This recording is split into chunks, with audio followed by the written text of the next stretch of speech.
வாழ்க வையகம் வாழ்க வையகம் வாழ்க வளமுடன்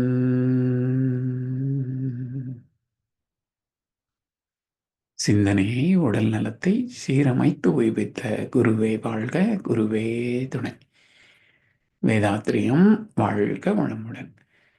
இன்று வரை உலகில் தோன்றிய அனைத்து சித்தர்களும் ஞானிகளும் மகான்களும் மற்றும் வேதாத்திரிய கோட்பாடுகளை அர்ப்பணிப்புணர்வோடு அகிலமெங்கும் உணர்வாக்கிக் கொண்டிருக்கும் ஞான ஆசிரியர்களின் மதிநுட்பமும் குருவர்களோடு சுக்குமமாய் நம்மை சூழ்ந்திருந்து நாம் உய்வதற்கு துணை நிற்குமாக என்று சங்கல் வைத்துக் கொண்டு இன்றைய தவ நிகழ்வை இறை வணக்கம் குரு வணக்கத்தோடு நாம் இனிதே துவங்குவோம். இறை வணக்கம் அடியேன் பாட, குரு வணக்கம் பாட அருள்நிதி ஸ்ரீராம் ஜேபி ஐயா அவர்கள். எல்லாம் வல்ல தெய்வமது எங்கும் உள்ளது நீக்கமற சொல்லால் மட்டும் நம்பாதே, சொல்லால் மட்டும் நம்பாதே, சுயமாய் சிந்தே தெளிவாய் வல்லாய் உடலில் இயக்கமவன் வாழ்வில் உயிரில் அறிவுமவன் கல்லார் செயல் விளைவாய் காணும் இன்ப துன்பமவன் அவனின் இயக்கம் அணுவாற்றல் அணுவின் கூட்டு பக்குவம் நீ அவனில் தான் நீ உன்னில் அவன் அவன் யார் நீ யார் பிரிவேது அவனை மறந்தால் நீ சிறியோன் அவனை அறிந்தால் நீ பெரியோன் அவன் நீ ஒன்றாய் அறிந்த இடம் அறிவு முழுமை அது முக்தி எல்லாம் வல்ல தெய்வமது எங்கும் உள்ளது நீக்கமற. வாழ்க வணக்கம். வாழ்க வளமுடன். குரு வணக்கம். உருவத்திடை உன் பூவிரலால் தொட்டு எந்தன் உயிருணர்த்தி உன் செயல்கள் பதிவழிந்து பூர்வ நிலை அறிவறிய துரியம் தந்து கருவறிந்து அகத்தவத்தால் கலங்கங்கள் போக பெரும் கலர்த்தமர்த்தி கருத்துடனே விளைவறிந்து ஐந்து புலன்களை ஆளும் கலை போதித்து உருவத்தில் உள்ள உயிருக்குள் உள்ள மெய்ப்பொருளை அறிவாய் காட்டி ஒழுக்கத்தால் உலகினையே நட்பு கொள்ளும் அன்பு நெறி விளங்க வைத்து திருத்தமுடு காய கற்பம் சீர்கர்மயோகம் உடற்பயிற்சி தந்து சிந்தனையை உடல் நலத்தை சீரமைத்து உய்வித்த குருவே வாழ்க, குருவே வாழ்க.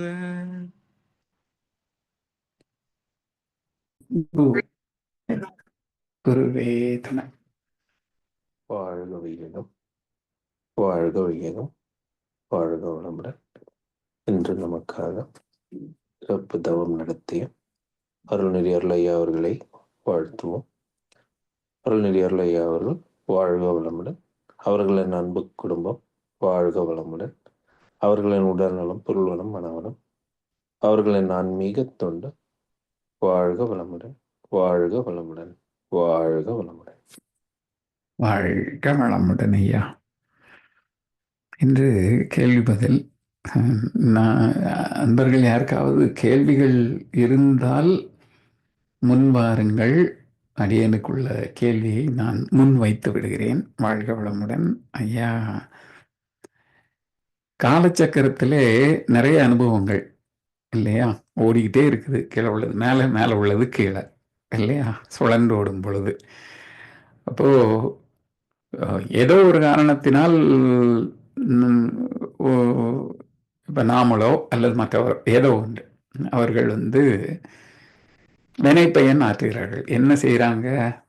என்ன செய்கிறோன்னு தெரியாமல் சினப்பட்டு உணர்ச்சி வசப்பட்டு இப்படி நிறைய செயல்களை செய்கிறாங்க. அதனால நமக்கு பாதிப்பு வருது. அப்போ இது ஒரு காலமாக தொடர்ந்து நடந்து அப்புறம் காலம் மாறுகிறது இல்லையா? காலச்சக்கரத்தில் மேலே கீழே இடம் மாறும் பொழுது இப்போ அன்னார் அமைதியாயிட்டாங்க. இப்போ நான் வெள்ளால் என்ன படுத்துனல்ல, நான் உனக்கு பதிலுக்கு பதில் செய்கிறேன் அப்படின்னு நான் செய்தால் எனக்கு அதற்கான வினைப்பதிவு உண்டு. அப்படித்தானுங்களா? இது இந்த தெளிவு. அப்போ எனக்கு பதிவு வருதுன்னா அப்போ திரும்பவும் இது என்ன ஆகும்? அதை பதிவு கழிக்கிறதுக்கு நான் பண்ணுறதும் அவங்க பண்ணுறதும் இப்படி மாறி மாறி ஒரு இந்த ஆங்கிலத்தில் சொல்லல சைக்கிளிக்கல் ரியாக்ஷன்ஸ்ன்னு சொல்லிட்டு ஒன்றுக்குள்ள அப்படியே சுற்றி சுழன்று ஓடிக்கிட்டே தான் இருக்கும். வெளியிலே வர முடியாது இல்லையா? அப்போது இந்த நம்ம அகத்தவம் அகத்தாய்வு இதுகளெல்லாம் நம்ம கற்றுக்கொண்டதுனால் வேதாத்திரியத்திலே இந்த எதிர்வினை ஆற்றாது அவர்களை மனதார வாழ்த்தி நாம் அமைதியாக இருப்பது தானே சாலச் சிறந்தது. இது பற்றி கொஞ்சம் தெளிவாக ஏன் அது முதல்ல அவங்க சினப்பட்டாங்க அல்லது உணர்ச்சி வசப்பட்டாங்க, இவ்வளவு நாள் நம்மளை பாடாப்படுத்தினாங்க. இப்போ அவங்க அமைதியாயிட்டாங்க. இப்போ நம்ம அதை ஆரம்பிக்கணுமா செய்யணுமா? இது எப்படி கையாள்வது? இது பற்றி சொல்லுங்க ஐயா. வாழ்க வளமுடன். வேற அன்பர்களுக்கு ஏதாவது கேள்விகள் இருந்தாலும் இணைத்துக் கொள்வோம். இதுதான் அடியனுக்கான கேள்வி இன்றைக்கு. வாழ்க வளமுடன்.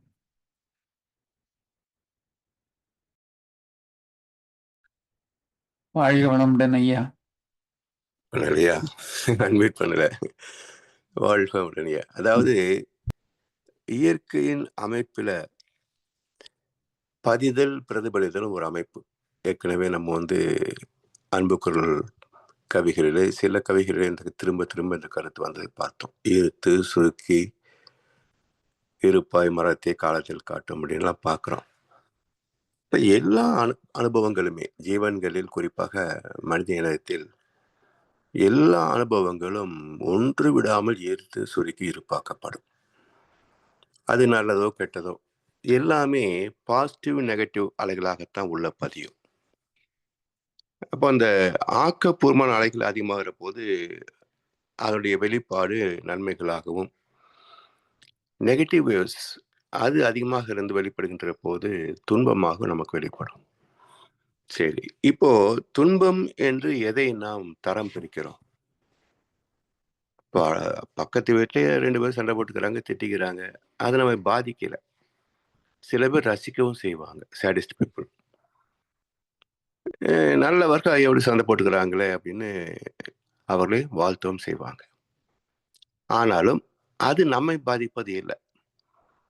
ஆனால் இதே நமக்கு நிகழ்கின்ற போதுதான் பாதிக்கிறது.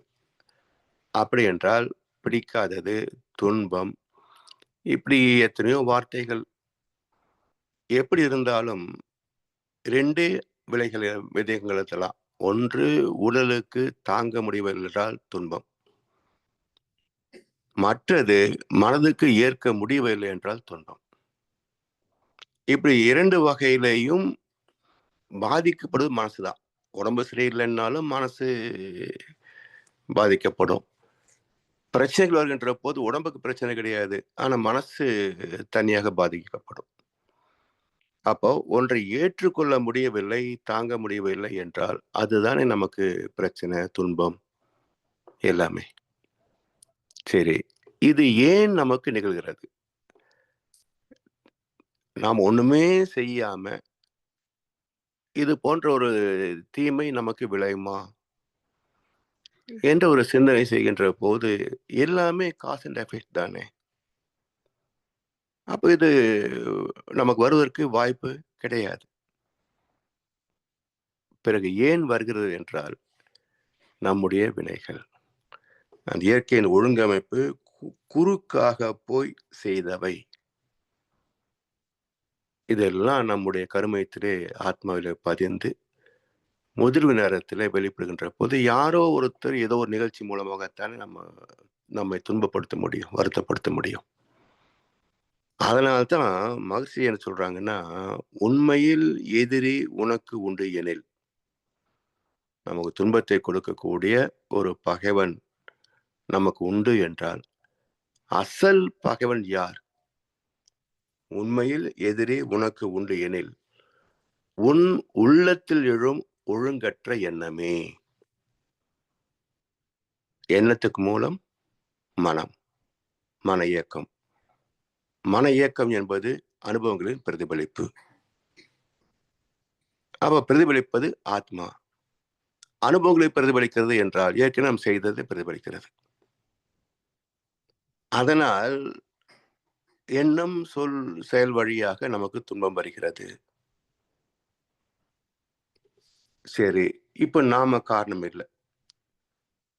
புதிய ஒரு இடம், புதிய ஒரு நபரை சந்திக்கிறோம். அவர்களால் நமக்கு நன்மை நடப்பதும் உண்டு, சில சமயங்களில் பிரச்சனைகள் வருவதும் உண்டு.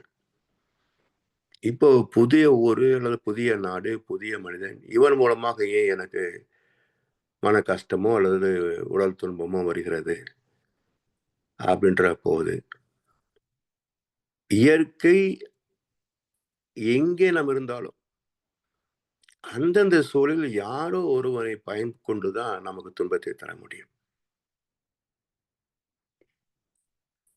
அதனால்தான் இடுக்கண் வருங்கால் நகுக, அதனை அடுத்தூர்வது அஃது ஒப்பது இல் என்றாரு வள்ளுவப்பெருந்தகை. இது என்ன சொல்லுவாங்க? கஷ்டம் வரும்போது சகிச்சுக்கணும், அது மகிழ்ச்சியை ஏற்றுக்கணும், ஏன்னா அடுத்து நமக்கு நல்லது நடக்கும். அப்படி ஒன்றும் விதி கிடையாது. ஒரு இன்பம் வந்தால் அடுத்த துன்பம், துன்பம் வந்தால் அடுத்தது இன்பம், இப்படி ஒன்றும் மாறி மாறி ஆல்டர்னேட்டிவ் எல்லாம் கிடையாதுங்க. அடுத்தது இதை விட சிறிய துன்பம் வரலாம், பெரிய துன்பம் வரலாம். அதனை அடுத்துவது அஃது ஒப்பது இல், இது மாதிரி இல்லை. ஏனென்றால் நேச்சர் நெவர் ரிப்பீட்ஸ். ஒரு நடந்த பிறகு அது போல் கிடையாது. காலம் மாறும், சூழல் மாறும், நபர் மாறலாம், செயல் தன்மை மாறலாம். அதை நாம் சந்திக்கின்ற, ஏற்றுக்கொள்கின்ற நிலை கூட மாறலாம். ஸோ ஒன்று போல் மற்றது கிடையாது. எனவே இடுக்கண் வருங்கால் நகுக, அதனை அடுத்தூர்வது அஃதொப்பது இது என்றால் இது போன்றது அல்ல, இது ஒன்று மட்டும்தான். இதை விட பெரியதோ சிறியதோ வேறுபட்டதோ ஒன்று வரலாம். அது இன்பம் என்று மட்டுமே பொருள் அல்ல, துன்பமும் இருக்கலாம். சரி, காரணம் என்ன என்றால், நமக்கு இந்த இடத்துல இடுக்கண் வருங்கால் நகுக என்று வள்ளுவர் சொன்னார். கண்ணாசன் அழகா கேட்பார், துன்பம் வரும் வேலையில சிரிங்க என்று சொல்லி வைத்தார் வள்ளுவரும் சரிங்க. பாம்பு வந்து கடிக்கையில், பாழும்புடல் துடிக்கையில் யார் முகத்தில் ஓடி வரும் சிரிப்பு? துன்பம் வரும்போது சிரிக்க முடியுமா? பைத்தியக்காரன் தான் சிரிப்பான், இல்ல ஞானி சிரிப்பார். இந்த 2 எல்லைகளை தவிர மனிதன் சிரிக்க முடியுமா கஷ்டம் வரும்போது? இவ்வளவு பேசுறோம், நமக்கு உடல் நோயோ பிரச்சனையோ வந்தா ஆஹா வாங்க வாங்க உங்களை நான் வாழ்த்து சரி பண்ணிடுறேன், முடியுமா? அது மாதிரி ஒரு பிரச்சனை நம்மளால அணுக முடியுமா, எதிர்கொள்ள முடியுமா? நிச்சயமா முடியாது. எனவே ஞானி அல்லது பைத்தியக்காரர், இந்த 2 பேரை தவிர துன்பத்தை ரசிக்க முடியாது, ஏற்றுக்கொள்ள முடியாது. அந்தந்த அளவுக்கு ஏற்ப துடிக்கத்தான், வருந்தத்தான் முடியும். சரி, இந்த இடத்துல ஏன் எல்லோருக்கும் பொதுவான விதி தானே, தத்துவம் தானே, வாழ்க்கை நெறி தானே வள்ளுவம். அப்ப மக்கள் பின்பற்ற வேண்டிய பொதுவான வாழ்க்கை நெறிமுறையிலே இடுக்கண் வருங்கால் நகுகன்னு எதுக்கு சொல்லணும்? அப்பதான் யாருமே நமக்கு எதிரியா வர முடியாது. ஏற்கனவே செய்த தீய செயலின் விளைவு, நாமோ நம்முடைய முன்னோர்களோ செய்த தீவினையின் விளைவாக இந்த துன்பம் வருகிறது. அப்போ நம்முடைய ஆத்மாவின் பாவச் சுமைகளிலே ஒன்று கழிந்து விடுகிறது. ஆத்மாவின் பாவ மூட்டையில ஒன்று கழிஞ்சு போச்சு. அப்ப நாம் மேற்கொண்டு சுமக்க வேண்டிய பாரம் குறைந்து விடுகிறது அல்லவா? சுமை குறைந்தால் சுகம் தானே. அதனால் நம்முடைய பாவ பதிவுகளிலே ஒன்று கழிந்து விட்டது என்று நினைக்கின்ற போது நட்டம் தவிர்க்கப்பட்டால் ப்ராஃபிட் ஆஃப் லாஸ், சந்தோஷம் தானே வரும். அப்படி எடுத்துக்கொண்டால் இதை நாம் மகிழ்ச்சியாக கொண்டாட முடியவில்லை என்றாலும் சகித்துக் கொள்ள முடியும். சரி, இதுல திருப்பி தண்டிப்பதா, பழி வாங்குவதா? இந்த பழி வாங்குதல் சொல்றான் பாருங்க, இந்த வார்த்தையிலேயே ஒரு இயற்கை ரகசியம் அடங்கி இருக்கு.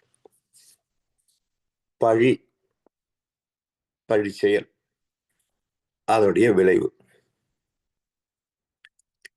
ஏற்கனவே செய்த பழி செயலுக்குரிய விளைவு வெளிப்பட வேண்டிய தருணம் வந்து அதுக்கு தகுந்த நபர் மூலம் நமக்கு ஒரு துன்பம் ஏற்பட்டு அது விலகுகிறது. இந்த நேரத்தில் உணர்ச்சி வயப்பட்டு துன்பம் தருபவனுக்கு நாம் துன்பம் அளித்தால், நமக்கு பழி செய்பவனுக்கு திரும்ப நாம் பழி செய்தால், இது பழி வாங்குவதாகும்.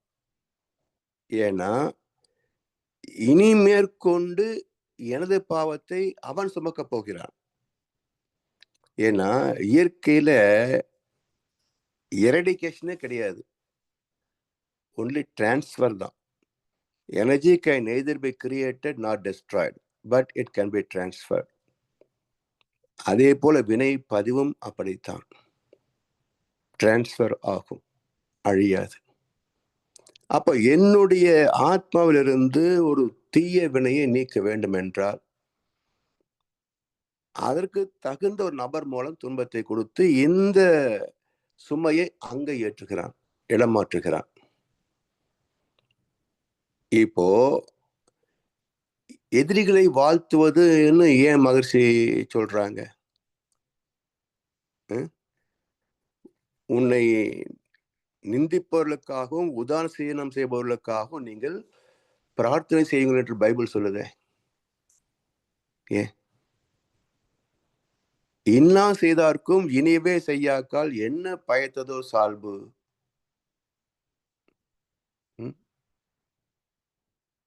பாஞ்சாலி உன்னிடத்தில் சேலை கேட்டாள், அந்த பார்த்தனவன் உன்னிடத்தில் கீதை கேட்டான். நான் இருக்கும் நிலையில் உன்னை என்ன கேட்பேன், இன்னும் நன்மை செய்து துன்பம் வாங்கும் உள்ளம் கேட்பேன் என்றார் கண்ணதாசன். நன்மை செய்து துன்பம் வாங்கும் உள்ளம் கேட்பேன். ஏன்னா நான் ஞானி, பெரிய ஆன்மீகவாதி, மா மனிதர் என்றால் அறிவிலே உயர்வு பெற வேண்டும். அப்ப அறிவின் உயர்வை சகிப்புத்தன்மை தான், விட்டு கொடுத்தல் தான், தியாகம் தான். இதுதான் அறிவின் இயல்பு. அது எதையும் இருத்து பிடிக்காது, எல்லாவற்றையும் எல்லாவற்றுக்கும் இடம் கொடுக்குமே தவிர எதையும் விலக்கி தள்ளிவிடாது. அதனால் அதன் இயல்பை நாம் தவத்தின் மூலமாகவோ அல்லது பிறப்பின் வழியாகவோ அடைகின்ற போது மற்றவர் துன்பம் அளிப்பவர்களை நாம் மன்னிக்க கற்றுக்கொள்ளவில்லை அல்லது சகித்துக் கொள்ளக்கூடிய பக்குவம் பெறவில்லை என்றால் இன்னா செய்தார்க்கும் இனிவே செய்யாக்கால் என்ன பயத்ததோ சால்பு. ஞானத்தின் வெளிப்பாடு என்ன? பக்குவத்தின் வெளிப்பாடு என்ன? சான்றோன், ஆன்மீகவாதி என்றெல்லாம் சொல்லிக் கொள்வதிலே அர்த்தம் என்ன? எனவே பொறுத்து கொள்ளுதல் தான் காரணம். இது நம்முடைய வினை பயன். சரி, எப்பவுமே இப்படித்தான் வருமா? ஒரு புதிய செயல் தோன்றாதா என்றால் அப்படின்னு தோன்றும் இல்லையா? எப்பவுமே ரிஃப்ளெக்ஷன் தான் வந்துட்டு இருக்குமா? ஆக்ஷன் இருக்காதா? இருக்கலாம். நாம் செய்யாத ஒரு பாவத்திற்கு கூட ஒருவன் நமக்கு துன்பத்தை இழைக்கலாம். அப்ப என்ன செய்ய முடியும்? இது நமக்கு புண்ணியம். அடுத்தவனுடைய பாவத்தை நாம் மகிழ்ச்சியாக ஏற்றுக்கொள்கின்ற போது விளைவு என்ன? துன்பம் தானே. நீங்க துன்பமா ஏற்றுக்கிட்டா துன்பம், மகிழ்ச்சியாக ஏற்றுக்கொள்கின்றது மகிழ்ச்சி தான். அது நம்மை பாதிப்பது இல்லை. அந்த மன்னிக்கின்ற இயல்பு நமக்கு வருவதுதான் சில பேருக்கு பிறப்பிலேயே வரும், பல பேருக்கு பயிற்சியின் மூலமாகத்தான் வரும். இப்படி நம்ம வாழ்க்கையை புரிந்து கொள்கின்ற போது, தத்துவத்தை புரிந்து கொள்கின்ற போது நமக்கு நேரக்கூடிய நிகழ்வுகள், நன்மை தீமைகள் எல்லாவற்றையும் சகித்து கொள்ளக்கூடிய பக்குவம் வந்துவிடும். இன்னொரு ஆங்கிள் பார்த்தீங்கன்னா, தவிர்க்க முடியும் என்றால் தவிர்த்து விடுகிறோம், தவிர்க்க முடியாது என்றால் வருந்துவதால் மட்டுமே அது விலகி போகுதா? வாடி நின்றால் ஓடுவது இல்லை. அப்ப அந்த இடத்திலேயும் அது எப்படி தீர்ப்பது என்று சிந்திக்க வேண்டும். ஒரு பிரச்சனை வருகின்ற போது, நட்டம் வருகின்ற போது, இது ஏன் வந்தது என்பது பிறகு ஆராய்ச்சி. முதல் சிந்தனை என்ன என்றால், இதிலிருந்து எப்படி நாம் விடுபடுவது என்பதை முதல்ல பார்க்கிறோம். இப்போ வினை பதிவினால் தான் ஒரு நோய் வருகிறது. பாவப்பதிவினுடைய அடையாளம் என்ன? உடலிலே நோய், உள்ளத்திலே களங்கம், வாழ்க்கையிலே சிக்கல்கள். இதுதான் பாவப்பதிவுடைய அடையாளம். அப்போ ஒரு சிக்கல் வருது, நோய் வருது. இதை நாம் ஏற்று சகித்துக் கொள்கின்ற போது ஒரு வினைப்பதிவு கழிந்து போகிறது. இப்படி நம்முடைய அனுபவங்களை சீர்தூக்கி பார்த்து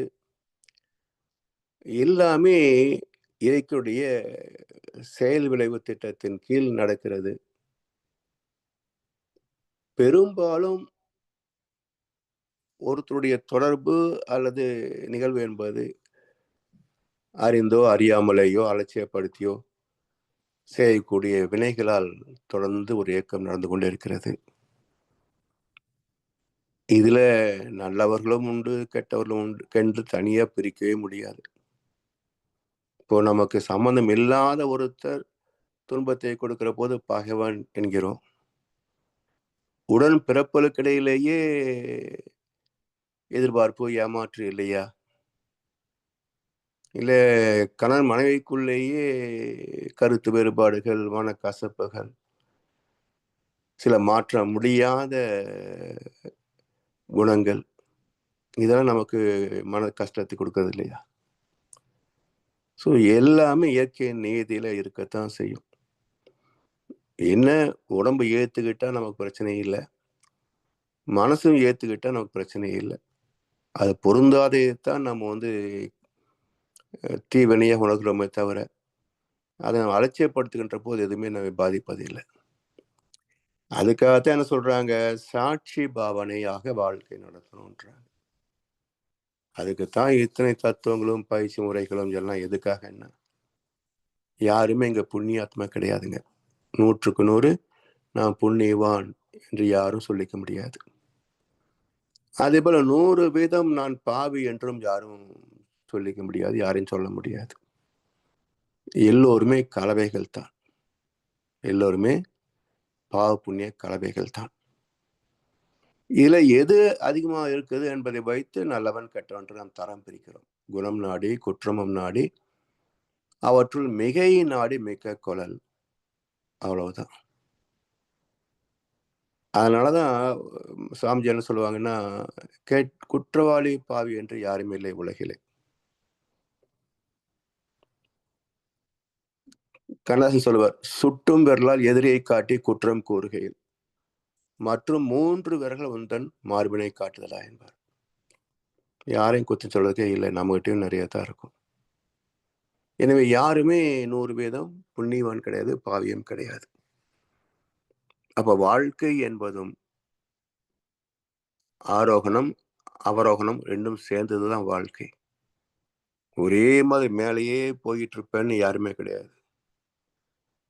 முதலமைச்சரே தோத்து போயிட்டா ஆர்டினரி அரசியல்வாதி, சாதாரண தொண்டன் ஜெயிச்சுட்டா மந்திரி.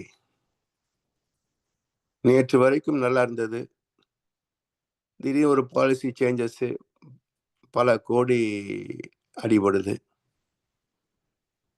நேற்று வரைக்கும் கோடீஸ்வரன் சொன்ன பேர் வச்சிருந்தவன் இன்றைக்கு லட்சாதிபதி என்ற பேருக்கு வந்துடுறான். அப்ப கோடீஸ்வரன் லட்சாதிபதி ஆகிறான். ஸோ இப்படி இயற்கையினுடைய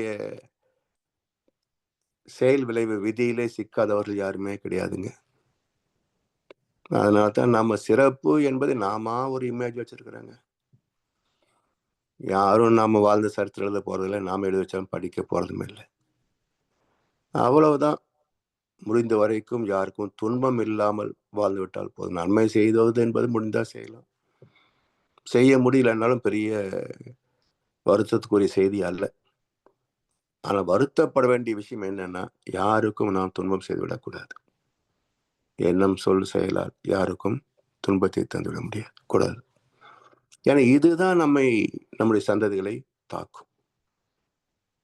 அதனால் இயற்கை விதியை நாம் புரிந்து கொண்டு சகிப்புத்தன்மை, விட்டு கொடுத்தல், தியாகம் என்ற வகையில அட்ஜஸ்ட் பண்ணி போறதுதான் குடும்பம், சமுதாயம், வாழ்க்கை.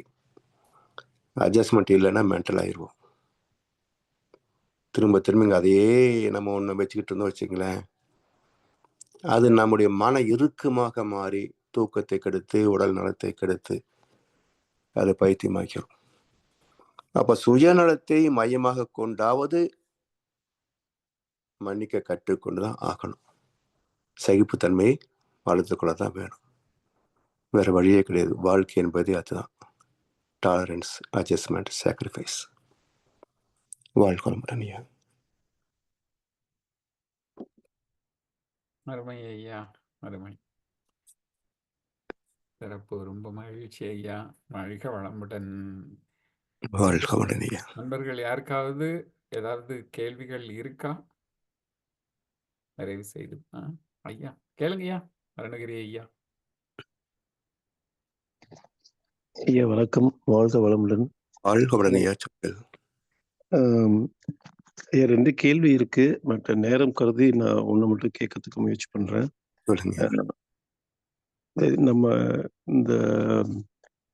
நம்ம மகரிஷி வள்ளலார் இவங்கெல்லாம் காந்த தத்துவத்தை பத்தி சொல்லியிருக்காங்க.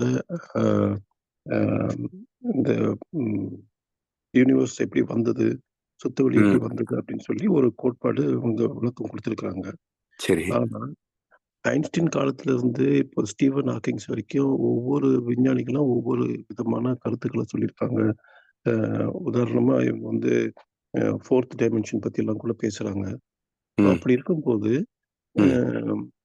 ஒவ்வொருத்தருமே அவங்களுடைய கருத்துக்களை ஆதாரபூர்வமா சொல்லி அதை விஞ்ஞானபூர்வமா நிரூபிக்கணும்னு சொல்லி முயற்சி பண்ணியிருக்காங்க.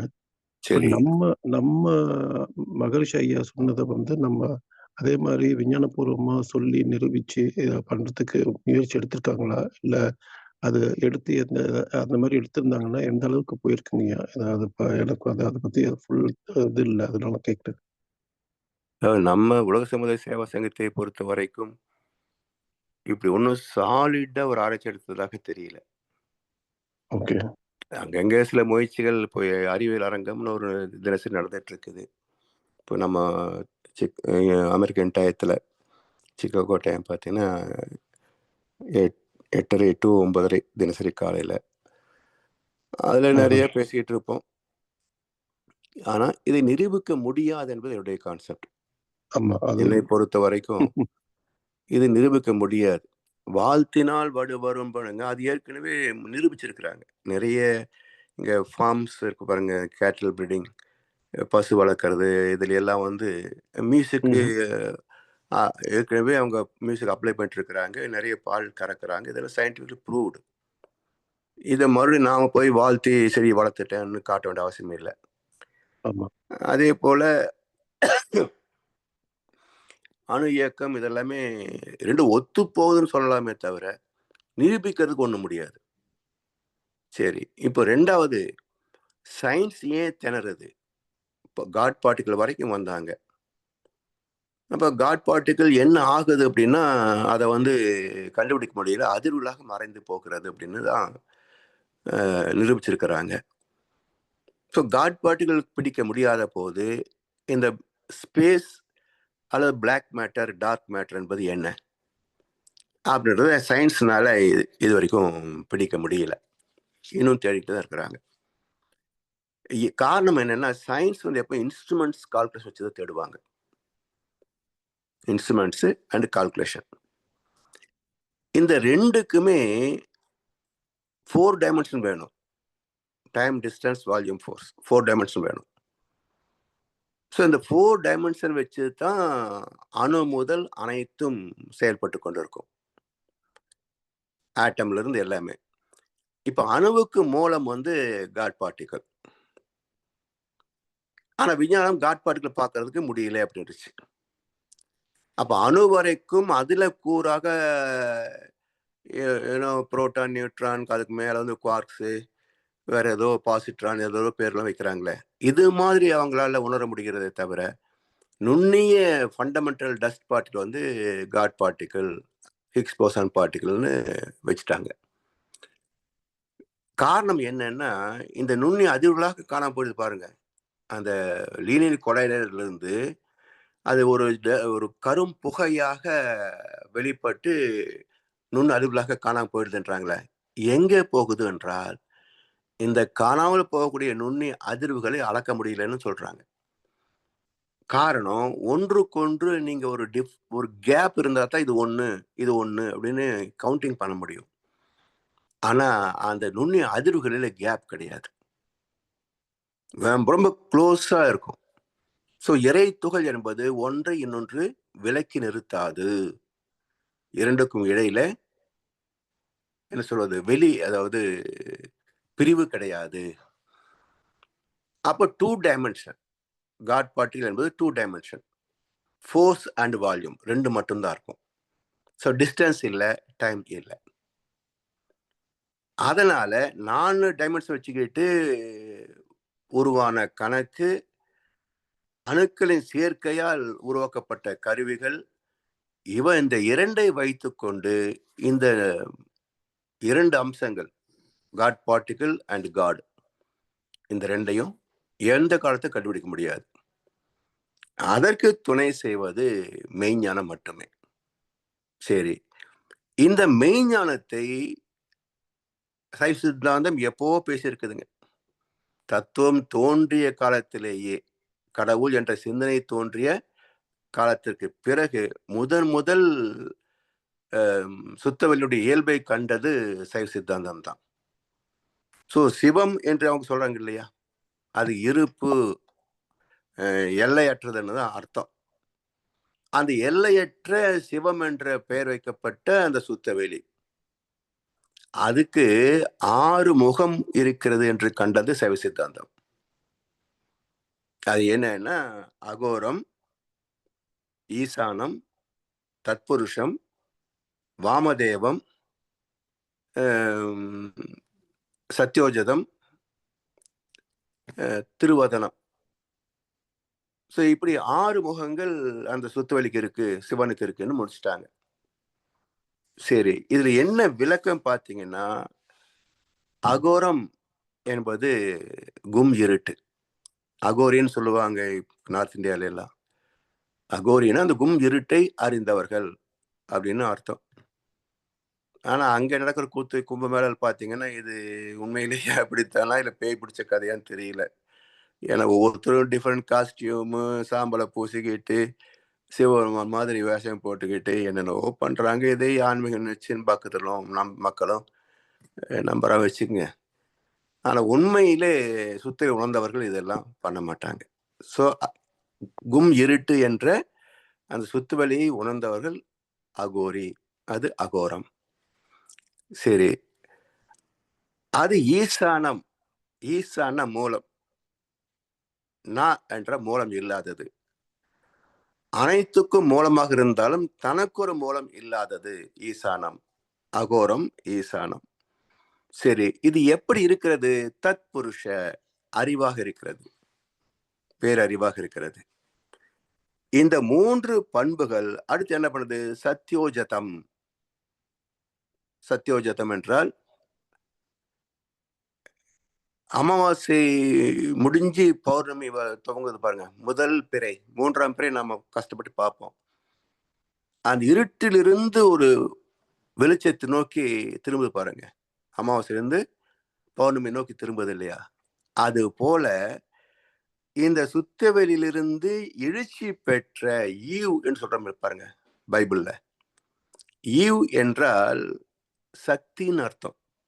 இந்து தத்துவத்துல சக்தி, கிறிஸ்துவ தத்துவத்துல ஈவ்.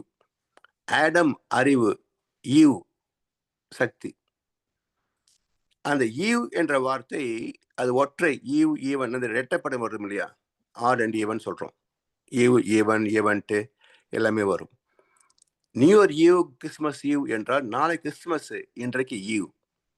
அதாவது அணு தோன்றுவதற்கான முதற்படி இறைத்துகள் என்ற சக்தி என்ற ஈவ். இந்த ரெண்டும் சேர்ந்ததுதான் பிரபஞ்சம். அப்ப சத்யோஜதம், சுத்தவெளியிலிருந்து கும் இருட்டிலிருந்து வெளிப்பட்ட ஒரு ஆற்றல். சரி, இது என்னுடைய இயல்பு என்ன என்றால் வாமதேவம். வாமன கேள்விப்பட்டிருக்கோம், சிறுசு. தேவோ என்றால் பெருசு. அப்ப சிறுசு என்றால் எவ்வளவு சிறுசு? பெருசுன்னா எவ்வளவு பெருசு என்றால் சிறிதினும் சிறிது, பெரிதினும் பெரிது. வாமதேவம்.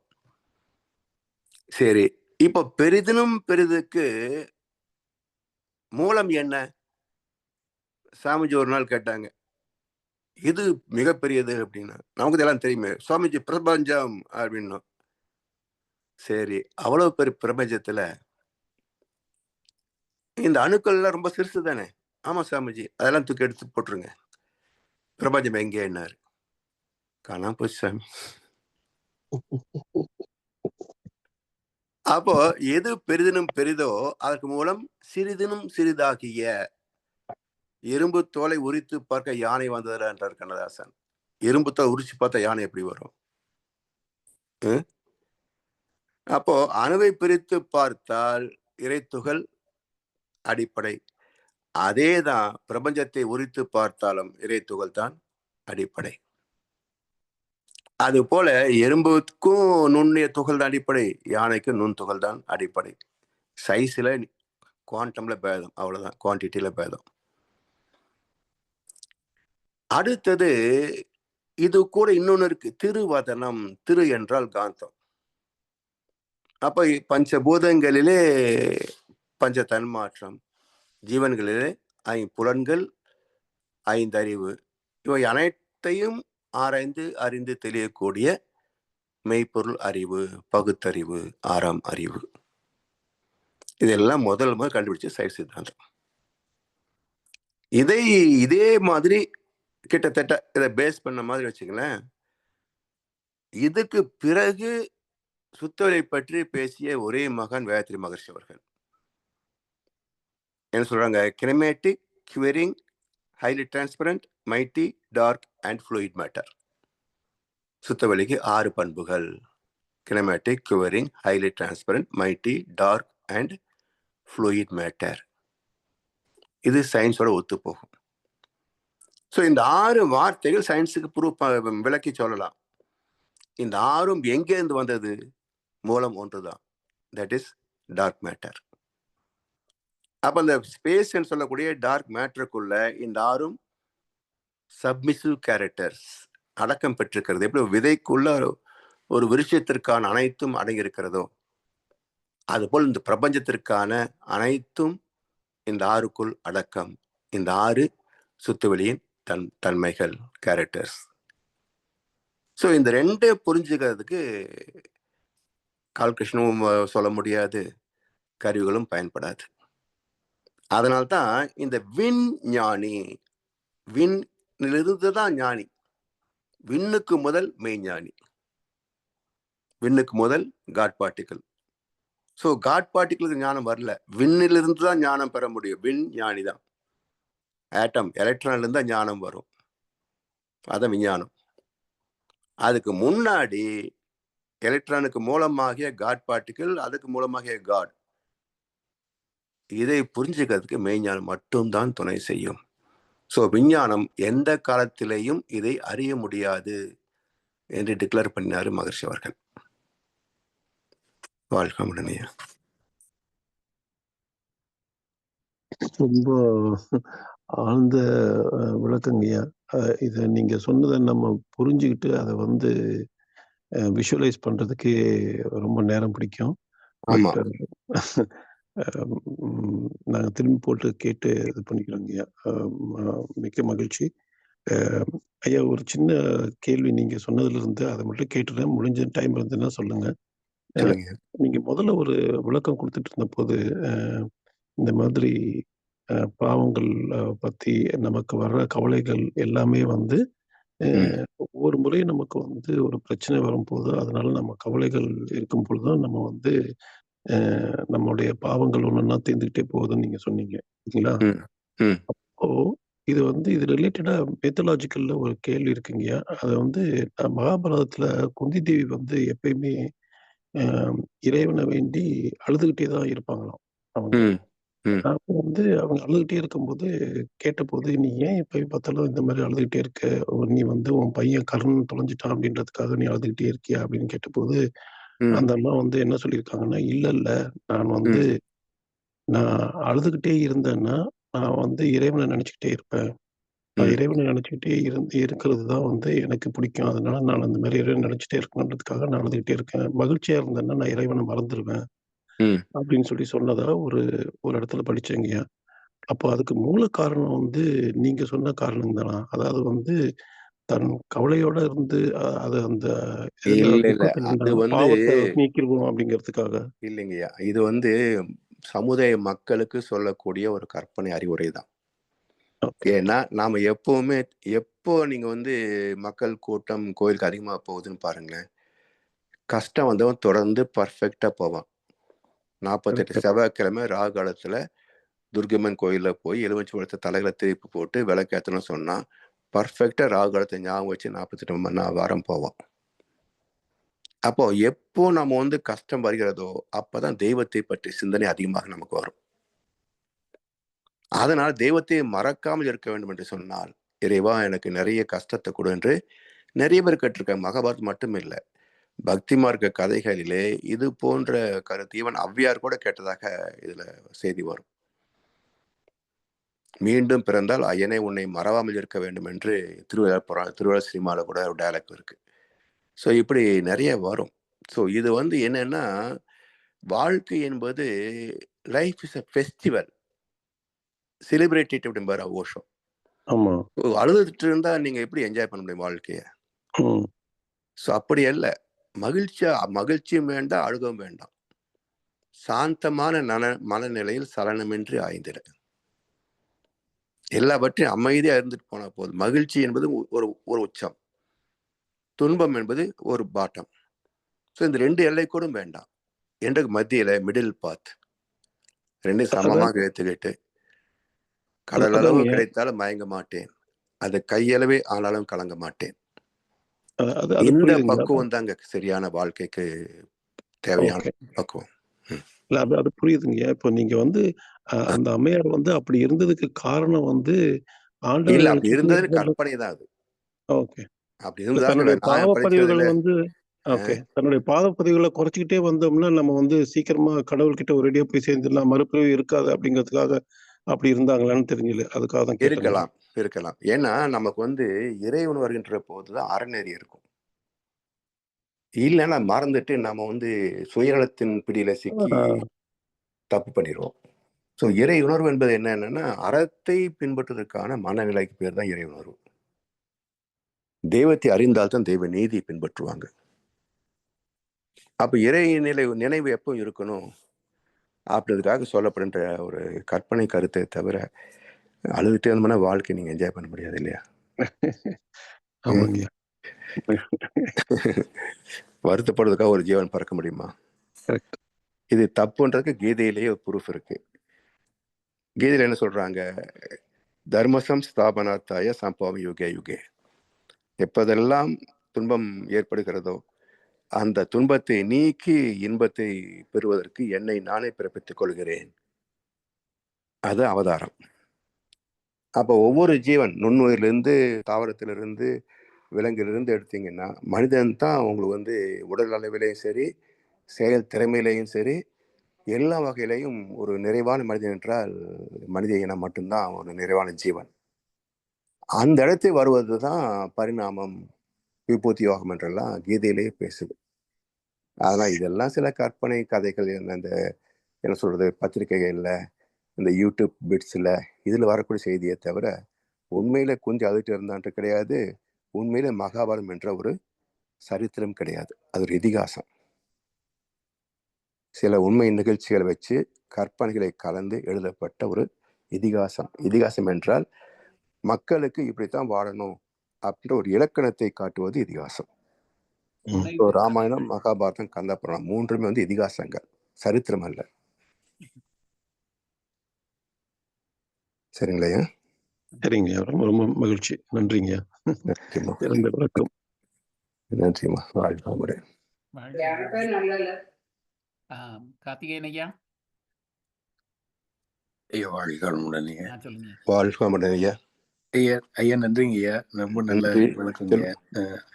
அருணகிரி ஐயாக்கு ரொம்ப நன்றி அந்த கேள்வி கேட்டதுக்கு. ஐயா அதுக்கு முன்னாடி நீங்க விளக்கம் சொல்லிட்டே வரப்ப இந்த கேள்விக்கான பதிலும் சொன்னீங்க. இப்ப ஐயா கேட்ட கேள்விக்கான பதில் என்ன சொன்னீங்கன்னா, எனக்கு நான் அப்படியே கேட்டுட்டே இருக்கிறப்ப எனக்கு ஒரு எண்ணம் என்னன்னா, மகரிஷி வந்து எப்பயுமே நம்ம பயிற்சிக்கெல்லாம் போனா அவர் என்ன சொல்லுவாருன்னா, உங்களோட அருகுணங்களை என்கிட்ட கொடுத்துட்டு போங்க, அதான் எனக்கு பிரச்சனை. அப்படி சொல்லிட்டு இப்ப நீங்க ஐயா அந்த விளக்கம் எல்லாம் சொல்லிட்டே வரும்போது மகரிஷியே இதை இப்படி சொல்லியிருப்பாரு அப்படின்னு நான் நினைச்சுக்கிட்டே இருக்கேன். ஐயா பதில் சொல்லிட்டே வரீங்க. அதுக்கு நான் நினைக்கிறேன் நீங்க பதில் சொல்லிட்டு இருக்கீங்க. என்ன அப்படின்னா, எனக்கு என்ன பதில் வந்துச்சுன்னா, அந்த திருக்குறள் வச்சு விளக்கம் சொல்லிட்டு இருக்கிறப்ப ஐயா சொன்னீங்க, நீ எதை வேணாலும் கொடு, நான் எடுத்தாதானே அது, நான் துன்பமா எடுத்தாதானே அது.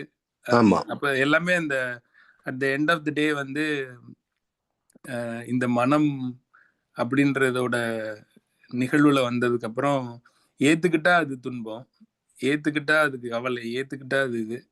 அதை ஏத்துக்காம விடும்போது அந்த நிலையில துன்பமும் இல்லை, இன்பமும் இல்லை. அது எப்பயுமே கடைசியா இப்ப முடிக்கும் போது ஐயா சொன்னீங்க இல்லைங்களா, சாந்த நிலையிலே இருக்கிறது.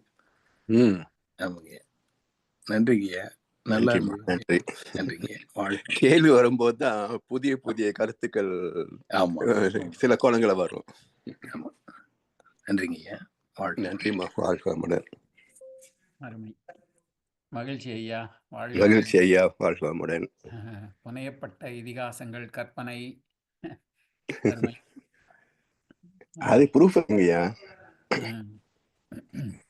ப்ரூஃப் இருக்கு. இதெல்லாம் இன்றைக்கு பேசக்கூடியவங்க தான் இப்படி பேசுறாங்களே தவிர, பாரதியாரு, அப்புறம் சித்பவானந்தர், சுவாமி சித்பவானந்தா, அப்புறம் இது மாதிரி சில உதாரணங்கள்லாம் இருக்கு. இதெல்லாம் கற்பனைன்றதுக்கான உதாரணங்கள் இருக்கு. மக்கள் அதை ஏத்துக்க மாட்டாங்கிறதுனால அது அப்படியே சரித்திரமாவே பேசுறாங்க. இந்த 4 வேதங்களையும் வந்து மக்களுக்கு பாமர மக்களுக்கு புரிய வைக்க முடியாது அப்படிங்கிறதுக்காக அது அத்தனையும் சுருக்கி ஒரு புனைவு கதையா எழுதுனதுதான் மகாபாரதம் அப்படிங்கிறது வியாசமுனிவர் எழுதுனதுன்றதே இருக்குங்கய்யா. ஆமா ஆமா. அப்ப இந்த மகாபாரதத்தை படிச்சு முழுசா தெரிஞ்சுக்கிட்ட கிட்டத்தட்ட 4 வேதங்களையும் படிச்சு தெரிஞ்சுக்கிட்டதுக்கு சமாளம்ங்கிற மாதிரி தான் சொல்றாங்க. ஆமா, 4 வேதம் பெருசுன்னு இவங்க தாங்க பெணாத்திட்டு இருக்கிறாங்க. அதை விட பெருசு 4வது வேதம் மகர்ஷியுடைய எழுதுனா வேதத்திலையும். ஆமா, அது இல்லாம 4 வேதம் கிடையாது, 3 தான். 4வது வேதம் வந்து வியாசர் எழுதுறது கிடையாது. அதர்வன வேதம் என்பது பிளாக் மேஜிக் ஒயிட் மேஜிக் சொல்லுவாங்க இல்லையா, மேஜிக் ஷோ காட்டுறது, பில்லி சூடி வைக்கிறது, இதற்கான மந்திரங்களை சொல்லுவதுதான் அதர்வன வேதம். அதை வியாசர் எழுதல. இவங்க 4 வேதம் இவங்க சொல்லி தெரியுறாங்க. 4 கிடையாது, 3 தான். 4வது வேதம் வந்து பகவத்கீதை, அதர்வன வேதம் கிடையாது. நிறைய இருக்குங்க சரித்திரத்துல வந்து நிறைய பொய்கள் நிறைய கலந்துருக்கு. அதை வந்து பொய்யை உண்மையும் சாதிக்கிறதுக்கே மக்கள் இருக்கிறாங்க, மதவாதிகள் இருக்கிறாங்க. இதுல இருந்து ரிலீஸ் ஆகி விடுபட்டு வரணும்னு சொன்னா நம்ம மகர்ஷி மாதிரி நல்ல குருவிட்ட வந்து தத்துவத்தை எல்லாம் பயாஸ் இல்லாம, அதாவது விருப்பு இல்லாம ஆராய்ச்சி பண்ணணும். நம்ம வந்து ஏற்கனவே சொல்லிட்டாங்க அப்படின்ற மூலத்தில் வச்சுக்கிட்டே இதுல சில பேர் தேடுவாங்க. அப்படி தேடினா அவங்களுக்கு அந்த மூலம், அந்த பக்தியில் உள்ள நம்பிக்கை வச்சுக்கிட்டு இதுல ஞானத்துல பயணிச்சோம்னா அந்த கிளாரிட்டி கிடைக்காது. ஏன்னா அந்த பயம் உணர்வு பின்னாடி இருந்துகிட்டே இருக்கும். அப்படி இல்லாம ரெண்டையும் விட்டுட்டு என்ன சொல்ல வர்றாங்க, சொல்லால் மட்டும் நம்பாதே, சுயமாய் சிந்தித்து தெளிவாய், அப்படி சிந்திக்கின்ற போதுதான் நமக்கு உண்மை கருத்துக்கள் கிடைக்கும். இதுக்கு சாதகமாக சாட்சியாக பல விஷயங்கள் கிடைக்கும். அது எல்லாமே அதுதான் தத்துவ ஆராய்ச்சி. ஸோ இந்த ராமாயணம் மகாபாரதம் ஏன் கற்பனை சொல்றேன்றதுக்கு வேணா அடுத்த வாரத்துல சில கருத்துக்களை சொல்றேன். சரிங்க, ரொம்ப நன்றி. நன்றிம்மா. வளமுடன். நெவர் எண்டிங் ஸ்டோரின்னு சொல்லுவாங்க. தத்துவார்த்தங்களை பேசினால் ஆமா விடிய விடிய விடிய விடிய கூட நம்ம உட்காந்து பேசிட்டே இருக்கலாம். ஏன்னா நம்முடைய சரித்திரம் அவ்வளவு பெருசுங்க ஐயா. அது மெகா சீரியல். உண்மையிலேயே உண்மையான மெகா சீரியல் நம்முடைய சரித்திரம் தான். நம்ம சரித்திரம் தான், மானுட சரித்திரம். ஆமா, அருமை, சிறப்புங்கய்யா. பாடல்கள் பாடி நிறைவு செய்யும் தருணம். அதற்கு முன்பு ஐயா அவர்களை வாழ்த்துவோம். தொடர்ந்து நற்சிந்தனை சிறப்பாக வழங்கி வந்து கொண்டிருக்கும் மூத்த பேராசிரியர் ஞானாசிரியர் அருள்நிதி பழனிசாமி வேலுசாமி ஐயா அவர்களும் அவரது அன்பு குடும்பத்தினரும் அருட்பேராற்றல் கருணையினால் உடல் நலம், நீளாயுள், நிறை செல்வம், உயர் புகழ், மெய்ஞானம் ஓங்கி வாழ்க வளமுடன், வாழ்க வளமுடன், வாழ்க வளமுடன். நன்றி ஐயா. வாழ்வமுடன். அனைவருக்கும் நன்றிகள். வாழ்க வளமுடன். பாடல்களை பாட வேதாத்திரிய பாடலும் பிரம்மஞான கவியும் பாட அருள்நிதி கார்த்திகேய நாகேந்திரன் ஐயா அவர்களும், உலக நல வாழ்த்து பாட அருள்நிதி ஸ்ரீராம் ஜேபி ஐயா அவர்களும். வாழ்க வளமுடன். வாழ்க வையகம், வாழ்க வையகம், வாழ்க வளமுடன். வேதாத்திரிய பாடல். போரில்லா நல்லுலகம், பொருள் துறையில் சமநீதி, நேர்மையான நீதிமுறை, நிலவுலகு கோராட்சி, சீர் செய்த பண்பாடு, சிந்தனையோர் வழிவாழ்வு, சிறப்புணர்ந்த பெண்மதிப்பு, தெய்வ நீதி வழிவாழ்தல், தேர் திருவிழா தவிர்த்தல், சிறுவர்கட்கே விளையாட்டு, செயல் விளைவு உணர்கல்வி சீர்காந்த நிலை விளக்கம் பார் முழுதும் உணவு நீர் பொதுவாக்கல் பல மதங்கள் பல கடவுள் பழக்கம் ஒழித்து உண்மை ஒன்றை தேர்ந்திடுதல். பிரம்மஞான கவி. இறைவெளியே தன்னிருக்க சூழ்ந்தழுத்தும் மாற்றல் இதன் திணிவு மடிப்பு விழ சுழலும் நுண்விண்ணாம் இதன் திணிவு மடிப்பு விழ சுழலும் நுண்விண்ணாம் நிறைவெளியில் விண் சுழல நெருக்குகின்ற உரசல் நிலை வெளியில் எழுப்புகின்ற நேரலைகள் காந்தமாம் நிலை வெளியில் எழுப்புகின்ற நேரலைகள் காந்தமாம் மறை பொருளாம் காந்தம் தன்மாத்திரைகள் ஐவகை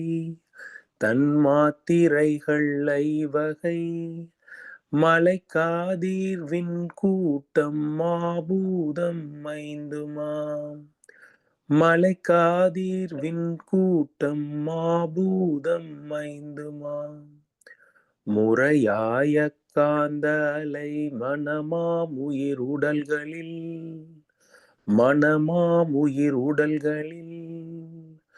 மதி உயர்ந்தி உண்மை பெற மா பிரம்ம ஞானமாம் மதி உயர்ந்தி உண்மை பெற மா பிரம்ம ஞானமாம் மா பிரம்ம ஞானமாம். நன்றிங்க ஐயா. உலக நல வாழ்த்து. உலகமெல்லாம் பருவமழை ஒத்தபடி பெய்யட்டும், உழவரெல்லாம் தானியத்தை ஒப்புடனே பெருக்கட்டும், பல தொழில்கள் புரிகின்ற பாட்டாளி உயரட்டும், பகுத்துணர்வில் தொகுத்துணர்வு பண்பாட்டை உயர்த்தட்டும், கலகங்கள் போட்டி பகை கடந்து ஆட்சி நடக்கட்டும், கல்லாமை கடன் வறுமை கலங்கங்கள் மறையட்டும், நலவாழ்வை அளிக்கும் ஞான ஒளி வீசட்டும், நம் கடமை அறவாழ்வின் நாட்டத்தே சிறக்கட்டும், நம் கடமை அறவாழ்வின் நாட்டத்தே சிறக்கட்டும். வாழ்க வையகம், வாழ்க வையகம், வாழ்க வளமுடன்.